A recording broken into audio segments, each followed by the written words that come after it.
Hi friends, I am Jeevan. Welcome to my YouTube channel maths with Jeevan. दोस्तों, आज हम आपके लिए मैथ्स का एक नया सीरीज लेके आए हुए हैं। आज का टॉपिक है वो है लाभ और हानि। और इस टॉपिक से जो अच्छे अच्छे क्वेश्चंस हैं, मैं सिर्फ उन्हीं को चुन के आपके बीच ला रहा हूँ।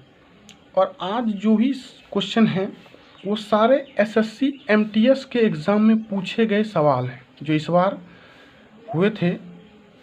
पिछले साल जो हुए थे एमटीएस के एग्ज़ाम हुए थे ऑनलाइन, उसी से क्वेश्चन मैं सारा चुन के आपके बीच लेके आया हूँ। ठीक है, तो ये काफ़ी अच्छे सवाल हैं और इम्पोर्टेंट सवाल हैं, और ये टाइप आजकल बहुत ज़्यादा पूछा जा रहा है।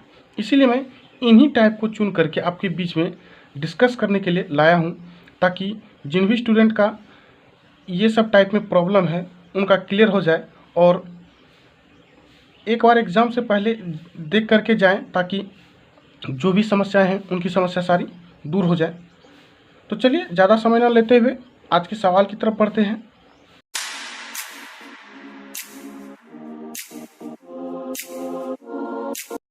तो आज का पहला सवाल कह रहा है कि यदि कोई व्यक्ति अपनी हानि को विक्रय मूल्य का 20% अनुमानित करता है तो इसकी हानि प्रतिशत है। आपको सवाल में कह रहा है कि यदि कोई व्यक्ति अपनी हानि को विक्रय मूल्य का 20% अनुमानित करता है तो इसकी हानि प्रतिशत है।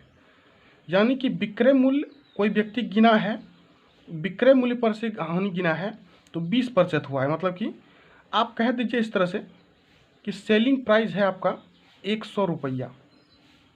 ठीक है, अब यदि इस पर से ये विक्रय मूल्य गिनेगा तो 100 रुपया में बेच करके यदि किसी व्यक्ति को 20% हानि हुआ है तो 100 का 20% क्या होता है, 20 रुपया ही होता है। तो मतलब कि कॉस्ट प्राइस जो इसका होगा वो क्या हो जाएगा, 120 रुपया, है ना। तो कहता है कि तो उसका हानि क्या है। तो जब भी लाभ और हानि का गणना होता है वो कॉस्ट प्राइस पर से होता है। एक्चुअल में क्या लाभ हुआ क्या हानि हुआ, वो जब तक हमको कॉस्ट प्राइस पता नहीं होगा तब तक हम एक्चुअल में कितना हमको घाटा हुआ है कितना हमको लाभ हुआ, इस बात का हम निर्णय नहीं कर पाएंगे, है ना।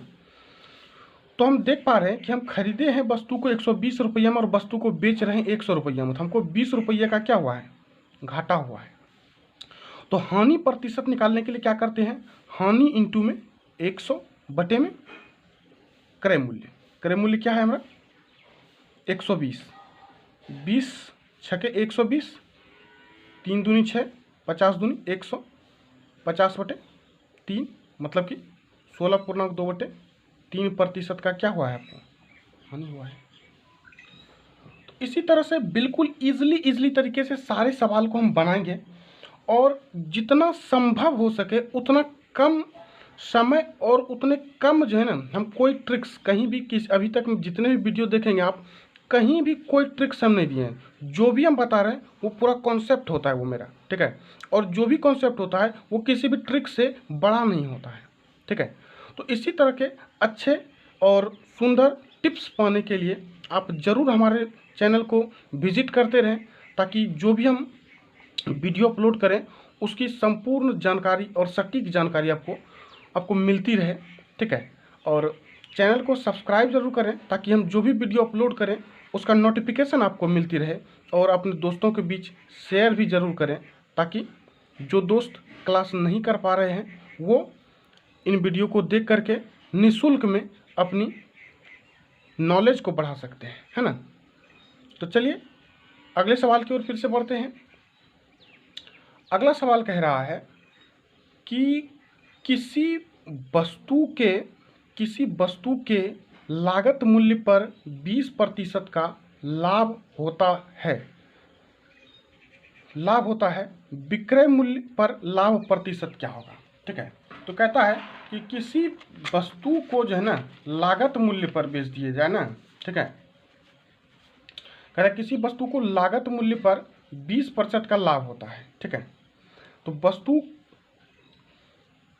वस्तु का लाभ प्रतिशत क्या है। तो अब देखिए आपको इस बार लागत मूल्य पर लाभ दे दिया है ना, तो आप कहिए कि कॉस्ट प्राइस जो है वो इस बार क्या है, 100 रुपया है। ठीक है, अगर 100 रुपया किसी वस्तु का लागत मूल्य पर 20% लाभ होता है, ठीक है, यानी कि 100 रुपया जो कॉस्ट प्राइस है, इस पर से यदि हम किसी वस्तु का लाभ गिनते हैं तो वो कितना है, 20% है। मतलब कि तब हम 100 रुपया में खरीद करके वस्तु को बेच रहे हैं कितने में, 120 रुपया में, क्योंकि 100 का 20% 20 रुपया, तो 100 रुपया में खरीद करके 20 रुपया का लाभ लेकर के बेच रहे हैं, मतलब कि हम वस्तु को बेच रहे हैं 120 रुपया में। तो लाभ मेरा क्या हो गया यहाँ से, 20 रुपया। तो लाभ प्रतिशत निकालने के लिए भी हमारा क्या होता है सूत्र, लाभ गुने में 100 बटे में कॉस्ट प्राइस। लेकिन सवाल में मेरे पास जो लाभ निकालने के लिए कह रहा है वो कह रहा है विक्रय मूल्य पर से लाभ क्या होगा। तो विक्रय मूल्य हमारा, तो हम लाभ जो गिनेंगे यहाँ से वो विक्रय मूल्य पर से गिनेंगे। तो विक्रय मूल्य क्या है हमारा, 120 रुपया है। तो लाभ इंटू 100 बटे में 120 कर दिए। वहीं मेरे पास कहता ना कि जो है क्रय मूल्य पर से लाभ क्या है, तो हम 100 को ही रखते हैं। ठीक है, तो यहाँ पे हमारा विक्रय मूल्य पर से लाभ कह रहा है गिनने के लिए, तो हम 120 को नीचे कर दिए, 20 छके 120, 3 दूनी 6, 50 दूनी 100, तो 50 बटे 3 मतलब कि 16.2/3% क्या हो गया, आंसर हो गया। तो चलिए अगले सवाल की ओर बढ़ते हैं। अगला सवाल कह रहा है कि क्रय मूल्य पर लाभ की कितनी प्रतिशतता विक्रय मूल्य पर लाभ के 30% के बराबर है। आपको पूछ रहा है कि क्रय मूल्य पर कितना प्रतिशत लाभ लें ताकि जो है ना उसको विक्रय मूल्य पर अगर लाभ गिने तो वो 30% के बराबर हो। तो हम कहते हैं जो विक्रय मूल्य है वो क्या है, 100 रुपया है। अगर 100 रुपया में बेच करके किसी भी वस्तु को 100 रुपया में बेच करके यदि हमको 30% का लाभ होता है, मतलब क्या है, हमारा जो कॉस्ट प्राइस है वो क्या है, तब 70 रुपया, क्योंकि 100 का 30% क्या होता है, 30 रुपया। और जब हम 100 रुपया में बेच करके अगर 30 रुपया का लाभ कमाएंगे तो मतलब कि हम वस्तु को खरीदे हैं 70 रुपया में, है ना। अगर वस्तु का क्रय मूल्य है 70 रुपया, तो हमको पूछ रहा है कि क्रय मूल्य पर लाभ प्रतिशत कितना होगा। तो लाभ हुआ है हमको 30 रुपये का और क्रय मूल्य हमारा है 70 रुपया और इंटू कर दिया 100, क्योंकि लाभ प्रतिशत निकालने के लिए क्या करते हैं, लाभ गुने 100 बटे में 70। तो एक शून्य काट लिए, मतलब क्या हो गया, 300 बटे में 7% क्या हो गया हमारा, उस पर लाभ हो गया। ये मेरा आंसर हो गया। चलिए अगले सवाल को देखते हैं।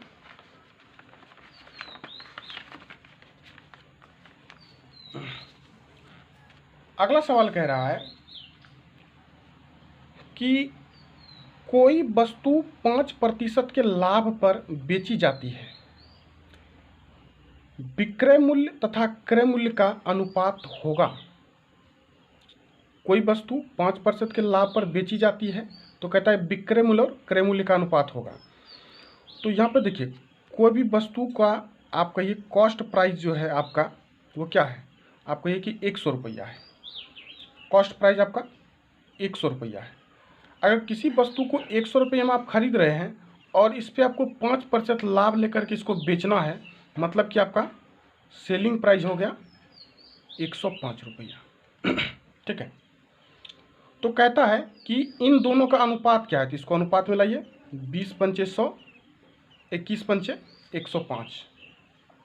लेकिन आपको पूछ रहा है कि विक्रय मूल्य तथा क्रय मूल्य का अनुपात क्या है, मतलब कि SP अनुपात में CP आपको कह रहा था। SP क्या है, 21 है और CP क्या है, 20 है। तो यही हमारा क्या हो गया, आंसर हो गया, 21 अनुपात में 20। तो बिल्कुल इजीली तरीके से सारे सवाल को हम सॉल्व इसी तरह से करेंगे। बस आप हमारे चैनल को निरंतर विजिट करते रहिए और बिल्कुल इसी तरह के आसान ट्रिक्स और टिप्स पाने के लिए आप निरंतर हमारे चैनल को बस विजिट करते रहिए। आपके लिए मैथ्स में कोई भी समस्या नहीं बचेगी। और आपको अगर कोई भी सवाल हो आपके पास जिसमें कि आपको प्रॉब्लम महसूस हो रही हो, नहीं बन रहा हो आपसे, आप सीधा कमेंट में लिखें और हमसे व्हाट्सएप पे वो सीधा सवाल करें और हम आपको पर्सनली वो वीडियो बना के आपके लिए अलग से वीडियो बनाएंगे और आपको उस सवाल का जवाब देंगे, ताकि जो स्टूडेंट और भी हैं उनको नॉलेज मिल सके इसका। ठीक है, तो चलिए अगले वीडियो में फिर से मिलते हैं दोस्तों, धन्यवाद।